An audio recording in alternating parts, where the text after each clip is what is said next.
చంద్రబాబు పవన్ పై తీవ్ర స్థాయిలో మండిపడ్డారు సీఎం జగన్. ఉద్దానాన్ని చంద్రబాబు ఎప్పుడు పట్టించుకోలేదని మండిపడ్డారు. కుప్పాన్ని పట్టించుకుని చంద్రబాబుకు ఉత్తరాంధ్ర ప్రేమ ఎలా ఉంటుందని ప్రశ్నించారు.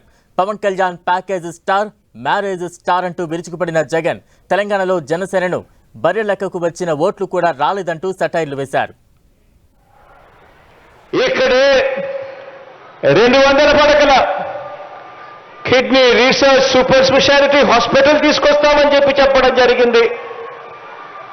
కిడ్నీ సమస్యలకు శాశ్వత పరిష్కారం చూపించే దిశగా అడుగులు పడతాయి అని కూడా చెప్పడం జరిగింది.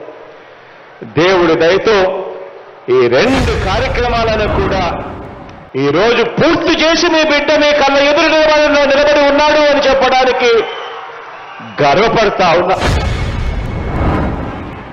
మరి సొంత నియోజకవర్గం తనని ఎమ్మెల్యేగా గెలిపించిన నియోజకవర్గాన్ని పట్టించుకొని ఈ వ్యక్తి, ఇటువంటి వ్యక్తికి ఇక ఉత్తరాంధ్ర మీద ఏం ప్రేమ ఉంటుంది, ఉద్దానం మీద ఏం మమకారం ఉంటుంది అని చెప్పి ఆలోచన చేయమని కోరుతా ఉన్నాం మీ అందరితో కూడా.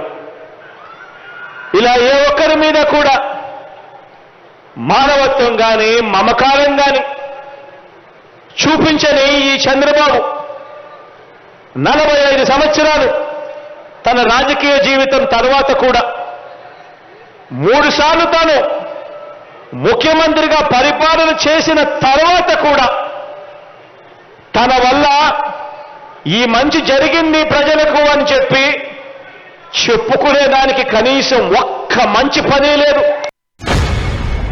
పొత్తుల మీద, ఎత్తుల మీద, జిత్తుల మీద, కుయుక్తుల మీద తాను ఆధారపడతాడు.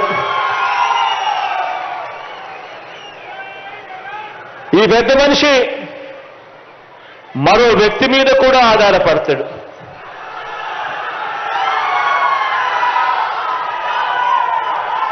ఒక దత్తపుత్రుడిని యాక్టర్గా పెట్టుకొని డ్రామాను కూడా ఆడుతాడు. ఆ పెద్ద మనిషి దత్తపుత్రుడు అక్కడ తెలంగాణలో తాను అంటాడు, తెలంగాణలో తాను పుట్టినందుకు తెగ బాధపడిపోతున్నాను అని చెప్పి అంటాడు. తెలంగాణలో తాను పుట్టినందుకు తన దురదృష్టం అని చెప్పి కూడా అంటాడు. ఇలాంటి వ్యక్తి మొన్న తెలంగాణలో ఇలాంటి డైలాగులు కొట్టిన నాన్ లోకల్ ప్యాకేజీ ఇస్తారు ఈ పెద్ద మనిషి చంద్రబాబు నాయుడు గారికి. ఈ దత్తపుత్రుడి పరిస్థితి అక్కడ ఎలా ఉంది అంటే,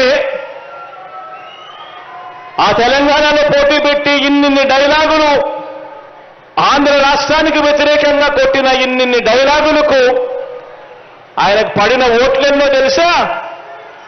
చివరికి అక్కడ ఇండిపెండెంట్ గా నిలబడిన చెల్లెమ్మ బర్రెనెక్కకు వచ్చిన ఓట్లు కూడా ఈ పెద్ద మనిషికి దత్తపుత్రుడికి